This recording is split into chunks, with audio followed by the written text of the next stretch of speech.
The time is just gone 8 minutes past 8, and we kick off this morning. Take a look at the local story that has broken out over the weekend. And we're talking about the UIF bribe scandal, and we're joined now by Professor Mthunzi Mdwaba. Professor Mthunzi, good morning to you, sir, and welcome to the show. Thank you so much. Assalamu alaikum. Good Walaikum morning. salam. Wonderful that you are able to join us. Now, it is clear that, there is just so much that is actually has been written regarding this UIF job scandal.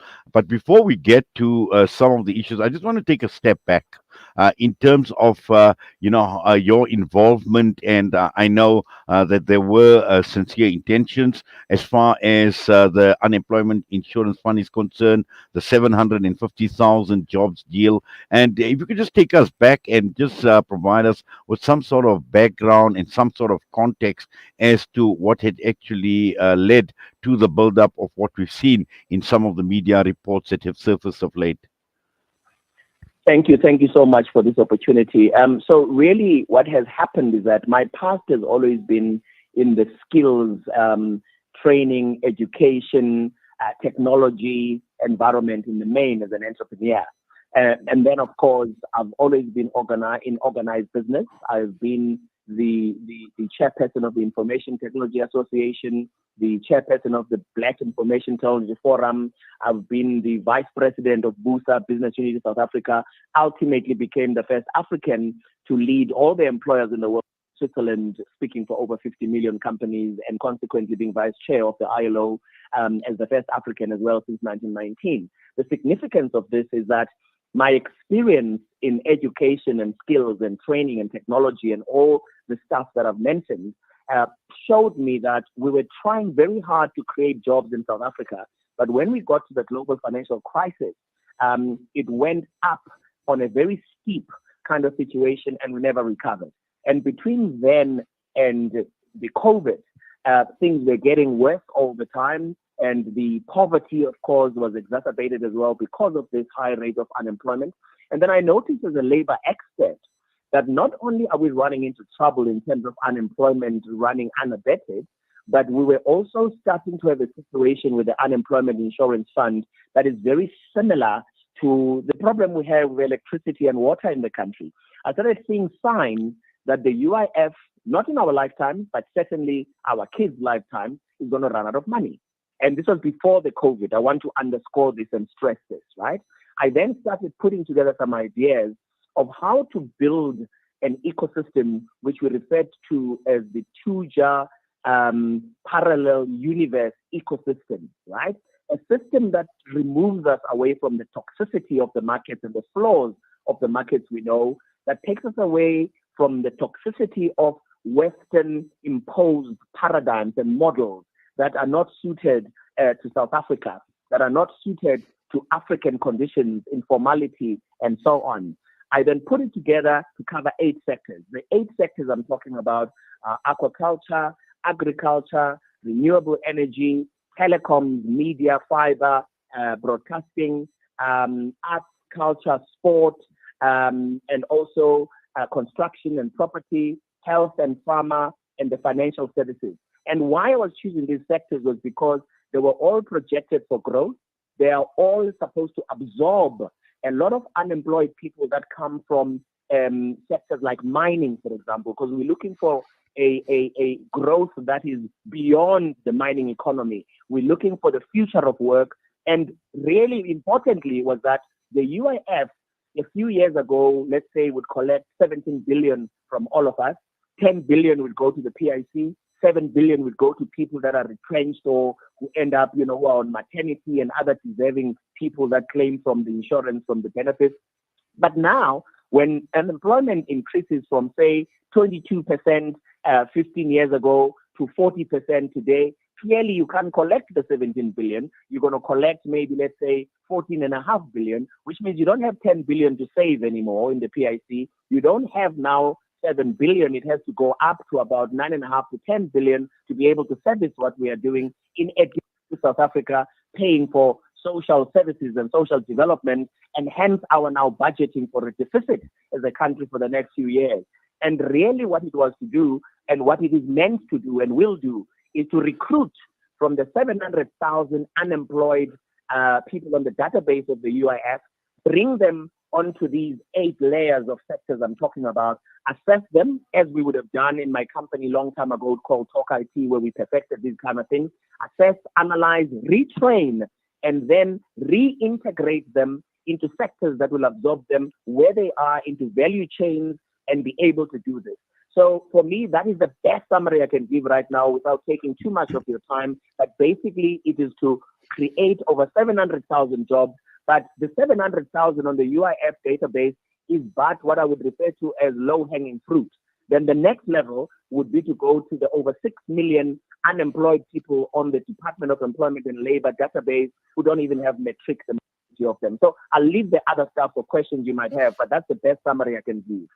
Well, I think you've actually summarized it quite well, Professor. And what you're saying is addressing a serious problem. And we've seen it over and over again. There have been many summits in terms of labor, in terms of job summits as well. There have been many commitments that have been made. There have been many proposals that have been made in terms of addressing the unemployment problem. And using a vehicle like the UIF and the investment was using UIF as an investment to actually overcome the problem of unemployment. And clearly, there has been a plan. There has been a short-term strategy. There has also been a long-term strategy. Well, clearly, and I think for me, what is very important here for us to make sure the listeners are understanding. So you are actually creating employment in a very unorthodox, innovative, and disruptionist way, but surrounded by people who have expertise. I am surrounded by people that are waiting for this money to come out so that they can be deployed and be able to structure these with me. But I think it is important to know that at the same time as you create the unemployment, you are actually saving the UIF from not having to contribute, and also collecting money from the employment you've created, therefore increasing their vote as you do this, right? And in doing so, you are also making sure that you have sustainability of the UIF. During the COVID, UIF spent 64 billion. And people started realizing that what I was saying when I was saying the UIF is going to run out of money is not because I'm smoking something very strong and illegal, but it's real. But the second thing as well, it is the first time ever in the history of South Africa that you have something structured with the UIF and the Department of Employment and Labor, where you're not only doing grants, because previously all they've done is grants. They do grants that never pay back and sometimes that don't even produce the job.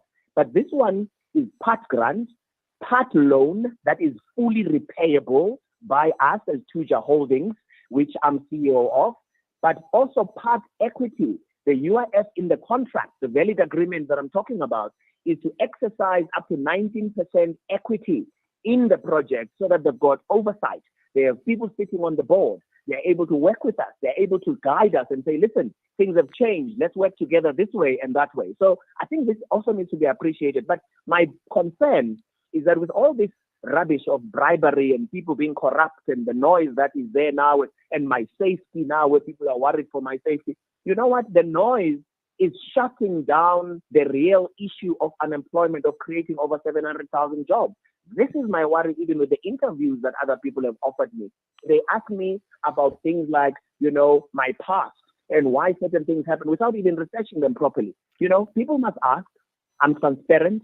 I'm happy to be very open, but let's focus on being constructive. Let's focus on the elephant in the room. Let's focus on South Africans collaborating. Because for me, especially when we talk about issues in Gaza, where we know we have a problem in Gaza that is beyond the people of Gaza, that it is an issue that affects people way beyond the Gaza, and we cannot solve the issues in the Gaza without solving the problem in the territory and in the whole environment.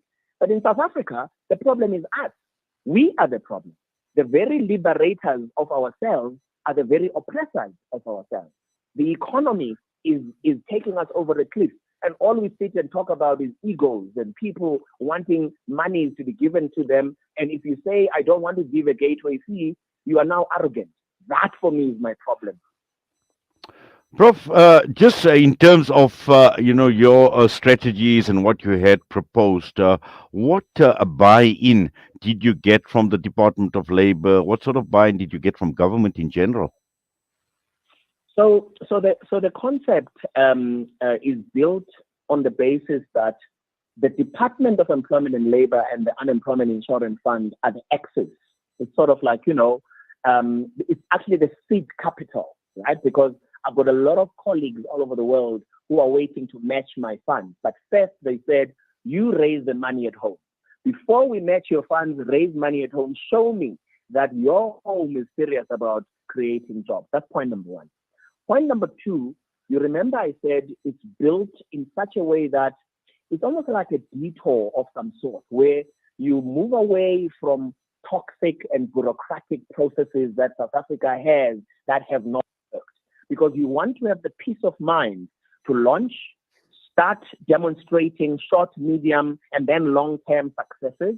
And then you are able to attract all the people who are there in the mainstream, the very bureaucratic people, like, for example, the developmental finance institutions that we have, who, for me, it's mad that they will never fund anybody. For example, I've got two projects in that are presidential catalytic projects where they have committed to fund, but they will not fund until somebody private funds. So you want them to now come to TUJA, to the parallel universe ecosystem, on our terms, operate with us on our terms. So when this was proposed, it went through the rigors and the robustness of the processes because it was via a call for proposals. It went through a particular committee that had problems with it, that did not understand what it was. It came up with technicalities and it rejected it, apparently, I hear, because they did not understand it. There was a thing where they say all monies must be given to the PIC, which is absolute rubbish. There's no such a provision in the UIF Act. The UIF Act says monies may be given to the PIC if they are not used. But what the UIF Act says is that Section 5B of that Act says you must fund schemes like this. And I didn't even know that, by the way, when I put together the concept. I learned this much later. They also raised an issue about my conflict of interest with Productivity SA because I'm the chair of Productivity SA. But again, that's absolute rubbish. Productivity SA is the creation of the Employment Services Act, is designed, Section 31 and 32, to contribute to the creation of employment, contribute to the retention of jobs, and contribute to the competitiveness of the economy. Productivity SA never creates jobs. It enables and intervenes via programs. TUJA, on the other hand, creates jobs. I presented this to the Productivity SA Exco. They loved it. They took it to the ARC, the Audit Risk Committee, who approved it and said I can even give money to Productivity SA, which is what I would do. I would not take to Productivity SA. I would give, because Productivity SA is not funded enough by this very minister who doesn't appreciate and understand what productivity is about and what Productivity SA is about, and does not even understand what employment is about, because the name from the Department of Labor was changed in 2019 to include employment. He never did. But having gone through those processes, the commissioner of the UIF, I'm told, then decided that the committee did not apply its mind. And from an administrative law point of view, he's fully within his rights. He's the accounting officer of the UIF. He said, you guys have not applied your mind. The simple question to have asked about, does it create jobs? Yes. Does it create sustainable enterprises? Yes. Are they going to help the UIF? Yes. And then he then recommended to the DG, who's now just resigned because of the pressure that's been brought upon him, to approve this. He approved it, the DG, subject to some stress testing that happened and so on. And then on the 18th of December, there was a 4-month lull between the time he approved it and the signing, which is why also there's this irresponsible reporting that there was an agency to sign their contract. That is rubbish. There was no agency. It took 4 months after he had said, let's now start working on contract negotiations. It took 4 months. He just got very embarrassed and very anxious. Waiting for all of you to make up your mind, with the tensions that exist in the department and people fighting and wanting whatever it is they want, and negative people that we have, like a woman, for example, called Masha Broncos, who sits on my board at Productivity SA, who I know was completely against this project, and everything the DG was doing, she was opposing, and yet she's the COO.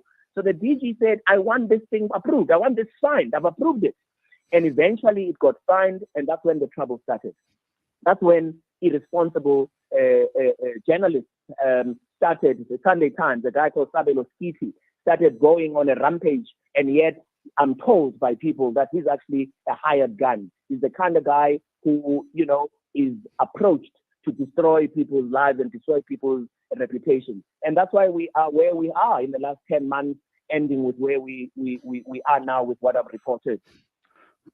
Professor Mthunzi, we're going to put you on hold. I'm going to go for a quick air break. We'll be back with you in a minute. Thank you. It's a new beginning. It's a new era. Salam Media, humanitarian journalism. There's no smell that takes me back to the comfort of my childhood than the smell of black seed oil being applied by my nanny. Now I'm using Tib Black Seed in my own home to soothe sniffles and coughs, to help with digestion and immunity, and of course, as part of my beauty routine. After all these years, I've come to appreciate the wisdom in finding comfort and shifa in trusted treatments like Tib Black Seed. You can find Tib Black Seed at all leading pharmacies or find out more at blackseed.co.za. Sponsor an orphan, and you'll help support a vulnerable child to have the education they've always dreamed of, so they can build a brighter future. You'll be feeding a hungry stomach and a hungry mind with knowledge that will last them a lifetime. That's the power of an education. Sponsor an orphan now with Islamic Relief.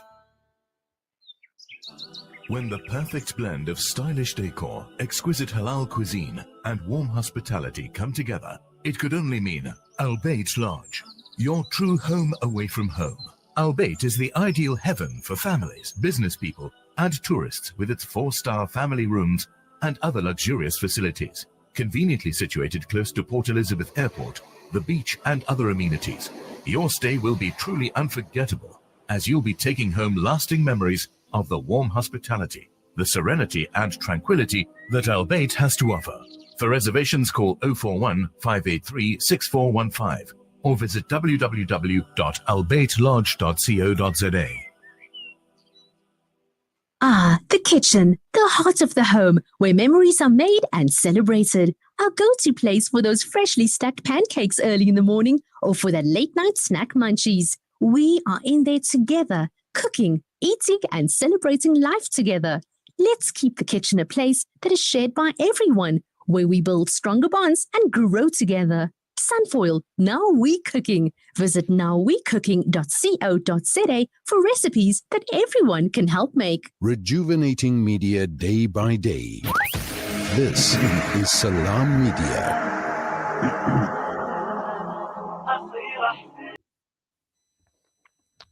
The time is just gone 8:26. We continue our discussion this morning with Professor Mthunzi Mdwaba, the CEO of Tuja Capital, against reports of this UIF bribe scandal.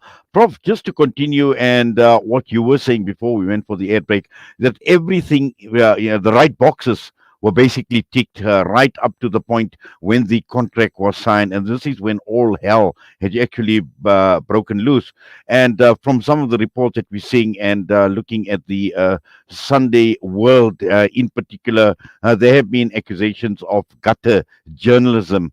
And also, when we look at the 3 ministers who have rejected the allegations of bribery as well. And just to understand, from your perspective, in terms of journalism, and I know that, when we look at South Africa, we've got such a huge problem as far as corruption is concerned, and we see a lot of these scandals emerging over and over again.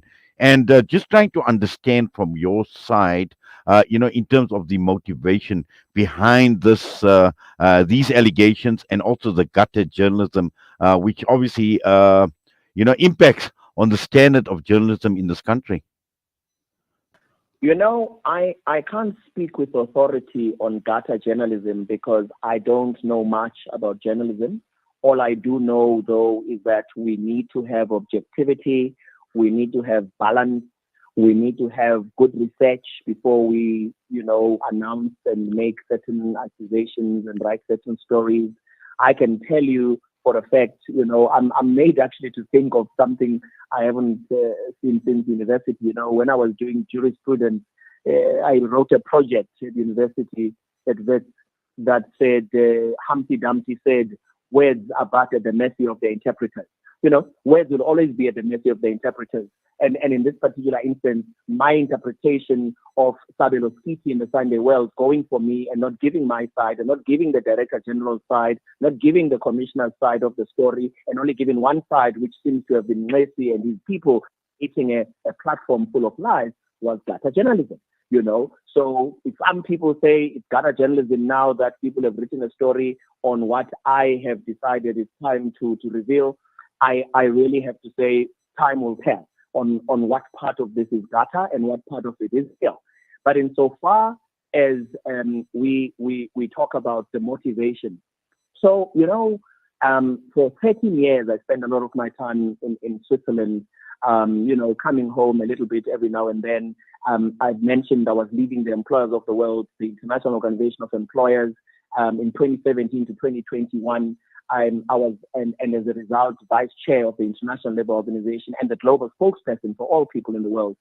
I, amongst other things, got President Ramaphosa to come and chair the Global Commission on the Future of Work. There were 28 of us in that.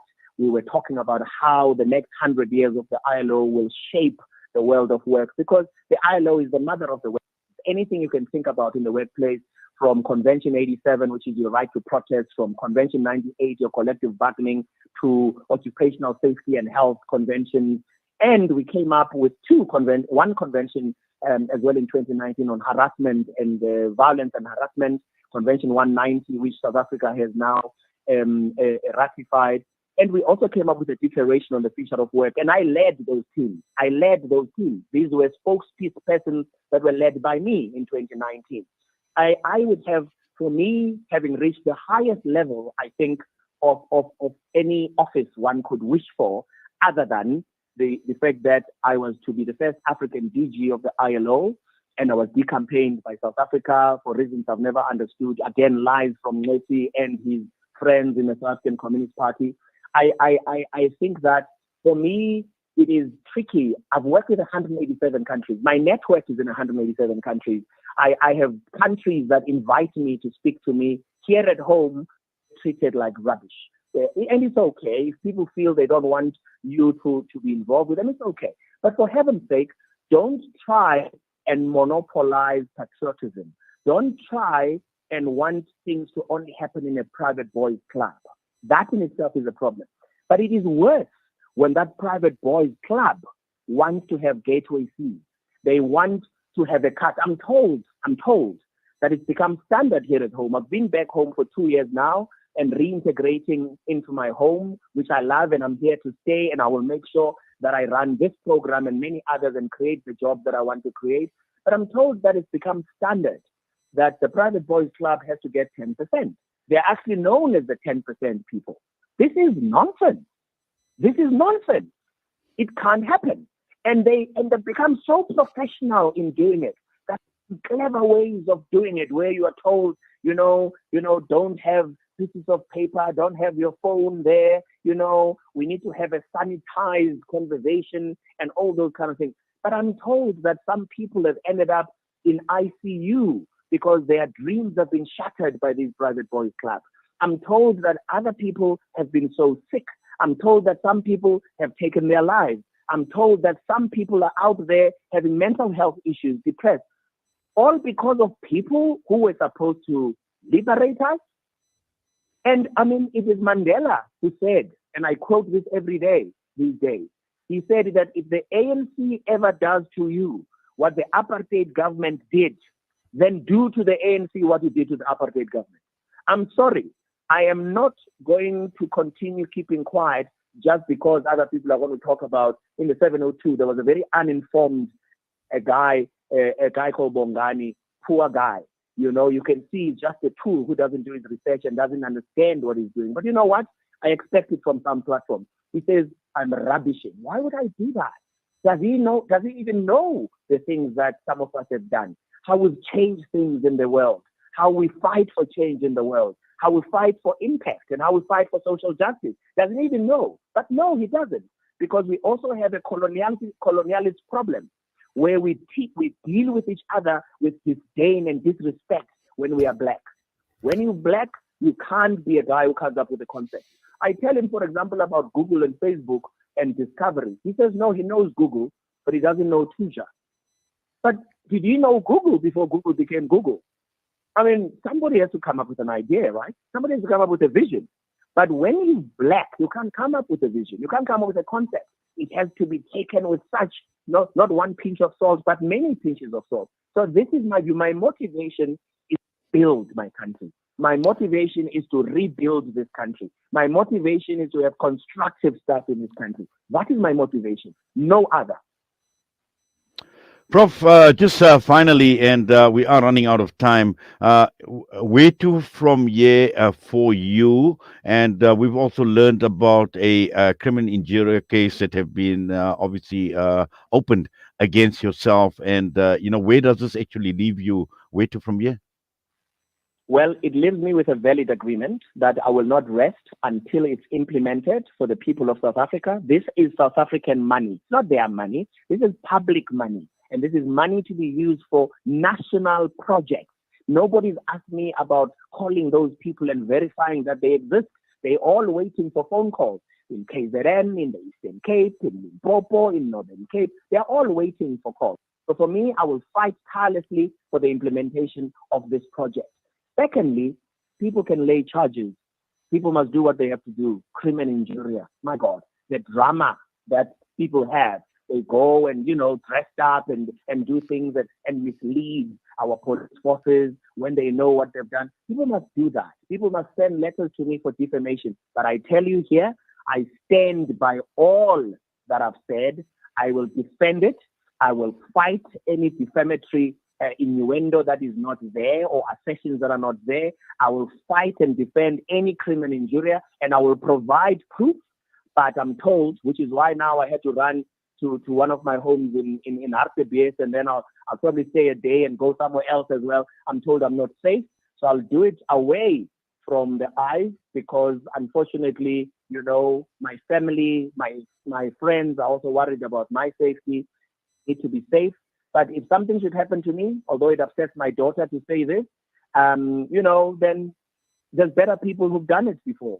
There are people who've died for much bigger things than this. But I believe for me, it is huge for our country as well. Both these things, the project and the end to corruption. These are big. Zondo gave us 54 weeks ago the corrupt people that must be tackled. They are yet to be tackled. We're speaking, language that is spinning instead of doing what we're supposed to do. So the way forward for me is to continue being an activist for justice through the only way I know how, telling the truth, being a businessman, a serial entrepreneur who's been very successful, an organized business leader who's been very successful with contacts all over the world. And I will find a way to collaborate with people. There's many of us that are good people, many of us that are talented, many of us that want to see this change, and it will happen. Well, Prof, thank you very much for that. I know you and I can engage a lot more, but unfortunately, time is of the essence. But we certainly will follow developments, and I'm sure we will get some sort of update from time to time as things materialize. But for now, we thank you. Please stay safe. Please be safe as well. We pray for your safety, and please take care. And once again, we appreciate you taking time out and talking to us right here on Salam Media this morning. Thank you. Again, assalamu alaikum. Thank you so much. Walaikum salam. Professor Mthunzi Mdwaba with us this morning. And with that, we headed for a break again. We come back. We will be focusing on the children's hospital that was hit by Israel in Gaza.